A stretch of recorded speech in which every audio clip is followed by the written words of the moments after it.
Thomas Tuchel vient de balancer un énorme taquet indirect à pas mal de gros clubs. Pour lui, il est hors de question de faire jouer Harry Kane, Jude Bellingham et Phil Foden dans le même 11 s'ils gardent le même système.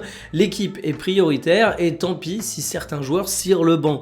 Et je trouve que ce sujet, en fait, il est hyper intéressant parce que ça te permet de voir que dans le monde des entraîneurs, il y a deux grandes catégories de coachs. Il y a ceux comme Thomas Tuchel qui mettent leur système en priorité, ce qui comporte un certain risque de perdre ton groupe, de ne pas exploiter tout le talent de certains joueurs et tu passes pour un mec rigide qui n'arrive pas à s'adapter. Et à contrario, t'as l'équipe de Carlo Ancelotti qui lui fait preuve d'une grande adaptabilité, mais parfois ça se fait au sacrifice de la cohérence tactique de ton équipe.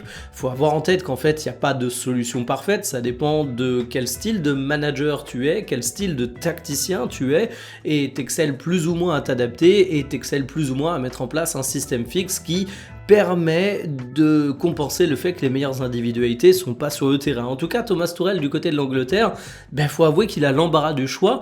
On parle aujourd'hui beaucoup de Bellingham, de Foden, mais en fait, t'as un Saka qui est imbougeable et qui est un purélien intéressant, il y a un Gordon qui est très apprécié, et t'as une quantité astronomique de grands attaquants, de grands milieux offensifs qui peuvent se tirer la bourre en Angleterre.